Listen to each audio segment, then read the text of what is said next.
오늘 이 사도행전 10장은요, 흔히 우리가 이방인의 오순절이라 이렇게 말합니다. 이방인의 오순절. 그러니까 왜 그러냐 하면은 하나님의 교회의 역사가 예루살렘 마가의 다락방에서 시작이 됩니다. 그것이 제1차 오순절이고요. 그 다음에 이제 고넬료 집에서도 성령의 큰 역사가 이루어집니다. 이게 두 번째 이방인의 오순절이라 이렇게 말합니다. 그래서 이 복음은요, 이방으로 전파되어야 됩니다. 여러분이 아시다시피 예루살렘에 있는 성도들이 말이죠. 이 사람들이 열심을 내서 우리가 해외에 나가서 복음을 전해야 되겠다. 그렇게 이제 선교적으로 역사한 것이 아닙니다. 아니고 하나님의 강권적인 역사로 이루어져요. 그러니까 저들은 자기들의 편안함과 자기 중심적인 그런 생활에 안주하려고 합니다. 그러나 하나님께서 강권적으로 선교의 역사를 이룹니다. 그러기 위해서는 먼저 갖춰야 할 것이 있어요. 그 첫째가 뭐냐 하면은 성령 충만입니다. 그러니까 성령 받지 못하는 사람의 교회 일하는 것처럼 잘못되는 건 없어요. 그러니까 바로 그런 교회가 어지러운 교회가 되는 이유의 하나입니다. 그러니까 하나님은요, 하나님이 일하고 한다고 하면서 주의 영광을 위한다고 하지요. 말은 그렇게 합니다. 하지만은 중생이 없어요. 여기 성령 충만만 중생. 자기 자신이 중생하지 않았어요. 그렇기 때문에 온갖 잘못된 방법이 다 들어가지고 동원해서 자기 하고 싶은 대로 하고 그 결과는 결국은 교회를 헐어버리게 되는 거예요. 거기에 문제가 있습니다. 그렇기 때문에 성령 충만, 이게 기본입니다. 그리고 성령 충만한 자만이 교회를 위해서 하나님 앞에 쓰여지는 것입니다. 그 다음 두 번째는 뭐냐면은 이건 전적인 헌신입니다. 그러니까 어떻게 헌신해야 되느냐? 그 친척과 고향을 떠나야 돼요. 선교하려면. 그래서 이것이 자유로 할 수 있느냐 이거예요. 집 떠나간다는 것이 그게 쉬운 일입니까? 그러니까 부부간에도 떨어질 수도 있고 자식하고도 떨어질 수도 있고 생각하면 이거 정말로 우리 힘으로는 못 떠납니다, 여러분. 그래서 우리가 이 순교의 가장 어려운 것이 가정 때문이에요. 그래서 95%가요, 이 자녀 교육 부부 관계 때문에 이 선교 실패합니다. 하고 65%가 여자가 성공해요. 여선교사가. 왜 그러냐 하면은 혼자이기 때문에. 그러니까 헌신적으로 일한다는 말은 바로 이 가정 문제를 극복해야 한다, 그런 뜻입니다. 그렇기 때문에 이렇게 가정을 두고 다닐 수가 있느냐 이 말이에요. 그래서 얼마든지 그렇게 할 수 있어야 이 선교가 원활하게 되거든요. 그리고 자녀 교육은 하나님께 맡겨야 됩니다. 그 아이들 교육 다 시켜놓고 언제 선교하겠습니까? 그렇게 해야 되거든요. 그러기 때문에 이게 쉽지 않다 그 말이에요. 우리 힘으로는 안 됩니다. 그래서 어떻게 하냐? 방법이 뭐냐? 핍박이에요. 핍박을 통해서 가정을 떠나도록 만듭니다. 그러니까 예루살렘에 있다가 로마로 가야 되는데 이게 부부 같이 가족들이 갈 수가 있습니까? 이렇게 해서 이방으로 가게 되고 거기에 선교하게 되는데, 그러니까 그렇게 핍박을 통해서 전적으로 헌신하도록 그렇게 만듭니다. 그 다음에 세 번째가 뭐냐 하면 이게 절대 조건이 있습니다. 그것은 문화적 편견이에요. 그러니까 편견을 버려야 됩니다. 그렇지 않으면 절대로 선교할 수가 없어요. 가령 아프리카에 가서 그 문화 속에 살아있는 사람들하고 흑인하고 백인하고 이 호흡이 맞으려면 맞을 수가 없어요. 그렇기 때문에 편견을 다 버려야 되는데, 그러니까 어떤 사람을 만나도 그 문화 속에서 하나가 될 수 있는 그런 일이 돼야 되거든요. 그러니까 우리가 함부로 내 시각으로 이렇게 평가한다든가 이러면 안 되거든요.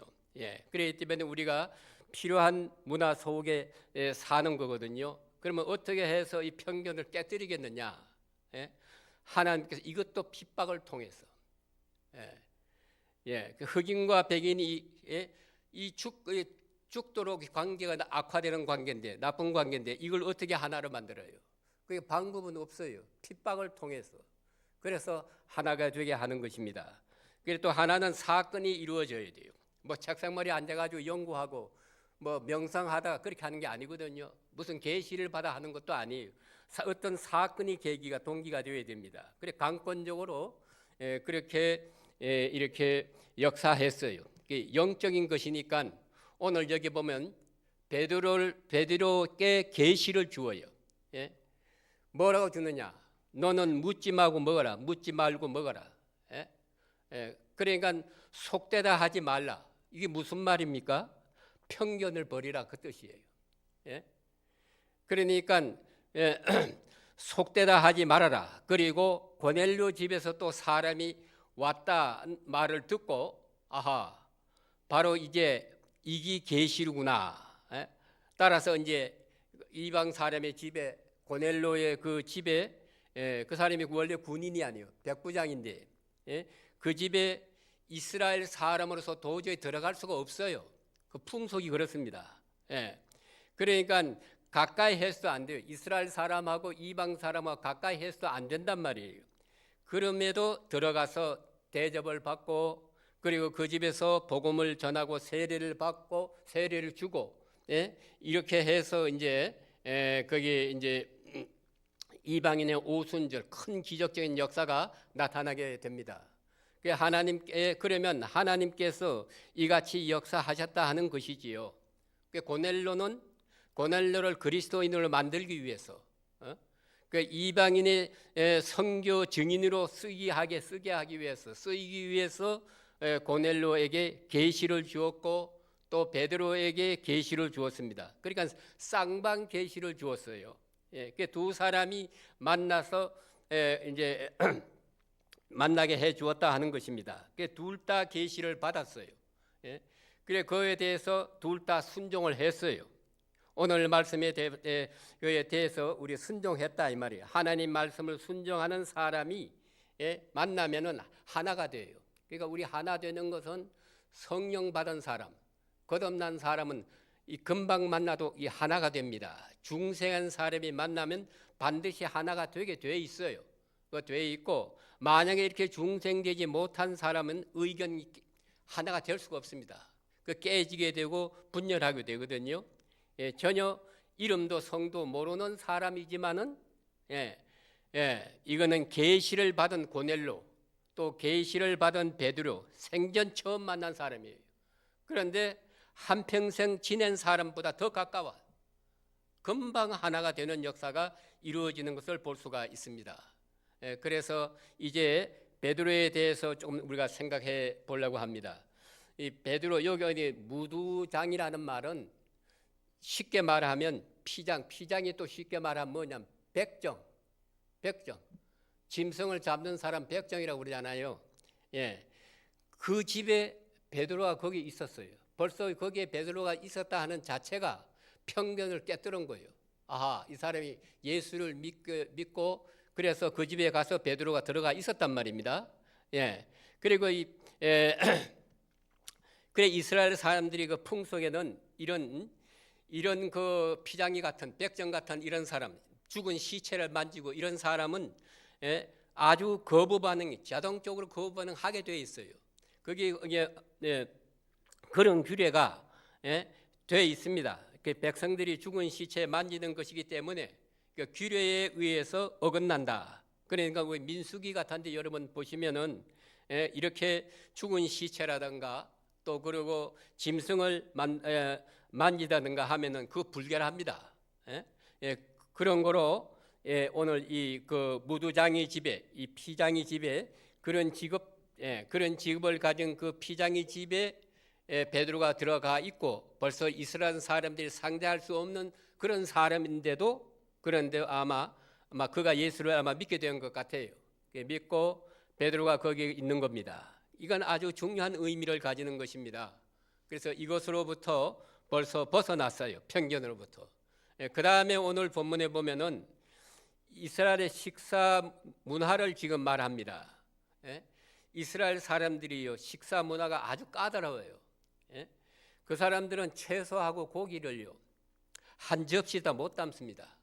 따로따로 다 담아야 돼요. 그 레위기에 보면은 그 새김질 하는 것만 먹게 돼 있고, 또 쪽발이 갈라져 있는 것만 먹고, 생선도 비늘이 있는 것만 먹게 돼 있어요. 거기에 이제 거룩하고 속된 것, 그런 까다로운 많은 문제가 있는데, 대체로 보면은요, 위생적으로 또 하나 집단 습관이라는 게 있어요. 집단 습관. 그게 뭐냐 하면 이 그 문화권에서 그 관심에 의해서 오늘부터 이것은 더럽다, 이거 먹지 말자, 이게 그만 하나가 문화가 돼버려. 그런 말이 하나 떨어지면은 그대로 다 지켜. 그러니까 여러분 생각해 보세요. 이스라엘 사람 돼지고기 절대 안 먹거든요. 그런데 여러분 한번 돼지하고 소를 한번 비교해 보세요. 돼지, 소를 생각하면은 돼지가 더 더럽고 소가 더 깨끗하게 느껴지지요. 그러나 생각해 보면 그게 그거예요. 이미 그들 생활 속에서 이건 깨끗이 않다 하는 그런 관념을 가지고 있어요. 그렇기 때문에 그 관념을 준해서 너희들이 깨끗이 않는 것, 그건 하나님 앞에 가져오지 말라. 그 너희들이 문화권 속에 가장 깨끗한 것 가지고 오라. 그러니까 하나님 앞에 바치게 되는데, 어쨌든 이런 규례가 있는데요. 오늘 여기 베드로에게 계시를 준 것은 여러 가지 짐승을 보여주었습니다. 그런데 잡아 먹으라 그랬어요.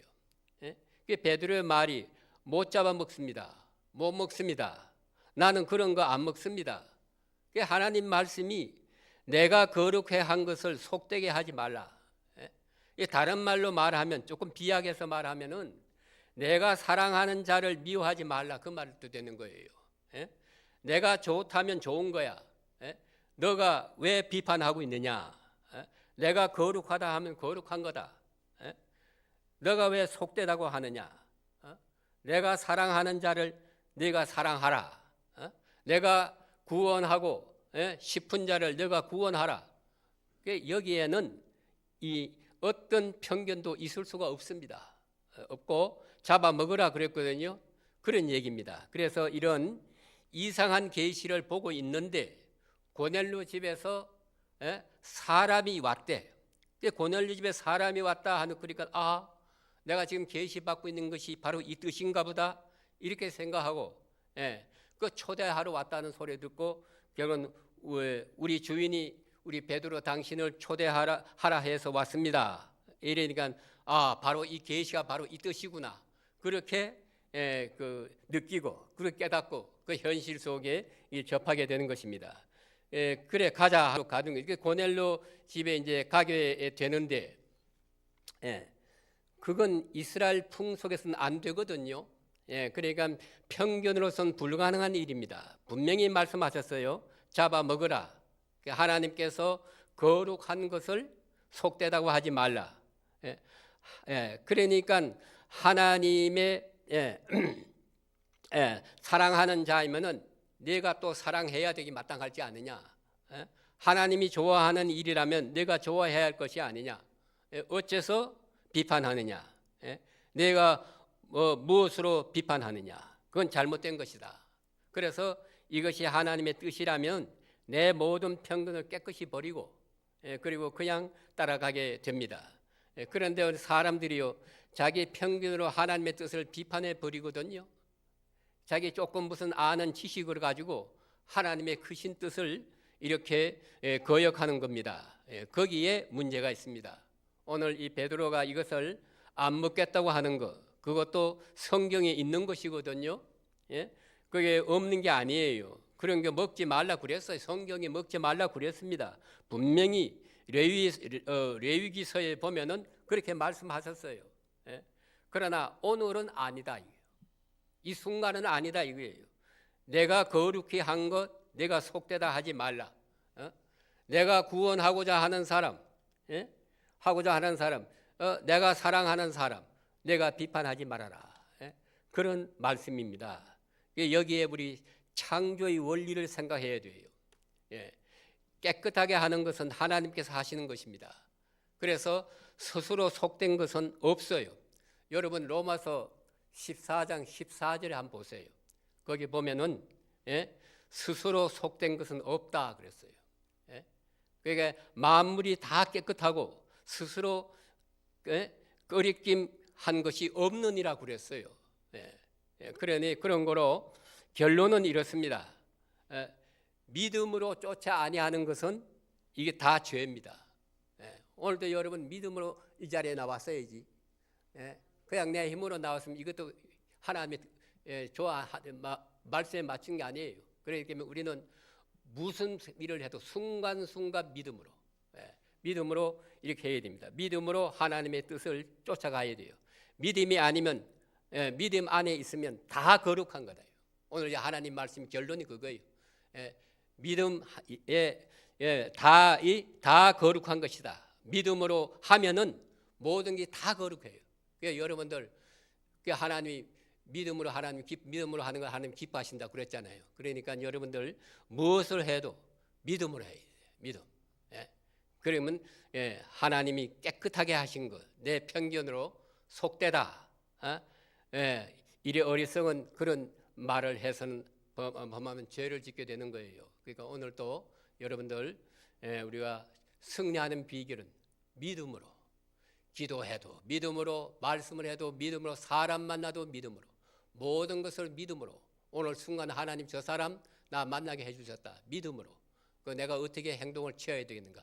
이런 거 전부 믿음으로 이렇게 하는 것이 우리 예수 믿는 사람들이에요. 그렇기 때문에 믿음으로 하지 않는 것 이게 죄라 이 말입니다. 그러니까 믿음으로 하면 다 깨끗하다 이거예요. 모든 것이. 오늘 속되다 하지 말라. 오늘 결론이 그겁니다. 오늘 또 우리가 믿음 안에서 하나님을 기쁘시게 하는 그러한 삶을 살아가시기를 예수님의 이름으로 축원합니다. 기도드리겠습니다. 새벽을 도우시는 하나님 진심으로 감사합니다. 밤이 깊을 때는 이대로 어두워지고 말 것 같으나 이 새벽을 허락하시며 우리는 눈에 아직 빛이 보이지 않지만은 아침이 오고 있음을 확실히 믿기에 주 앞에 나오게 하시오니 진심으로 감사합니다. 게으른 자를 부지런하게도 하시고 쉽게 넘어지는 자에게 새로운 용기도 주시고 이렇게 주 앞에 나와 찬송 부르며 거룩하고 복된 하루를 시작하게 해주신 은혜 진심으로 감사합니다. 비록 작은 등불이지만은 어두운 세상을 향하여 비치며 빛으로 나가게 하여 주시옵소서. 어리석고 우둔한 약하고 이러한 자지만은 부족하지만은 주님의 증인으로 이 세상을 향해서 나가게 하옵시고 오늘 또 무슨 일을 하든지 그 종국은 하나님의 영광에 있게 하옵소서. 오늘 또 우리가 성령 안에서 우리 몸과 마음이 주님 뜻에 합당하게 소중하게 쓰여지는 그러한 귀한 생활이 되게 해 주시옵기를 간절히 기도합니다. 아버지 하나님, 주님의 뜻 외에 일을 생각하지 않게 하시고 거룩하신 사랑, 그 사랑에만 응답하며 사는 오늘 이 하루 생활이 되게 하여 주시옵소서. 이 주간도 이 시간까지 지켜주신 하나님 감사합니다. 오늘 또 총회가 끝나고 목사님 이제 돌아오는 길도 하나님 잘 인도해 주시옵소서. 오늘 하루의 모든 삶을 주님께 위탁하고 예수님의 이름으로 간절히 감사하며 기도합나이다. 아멘. 하늘에 계신 우리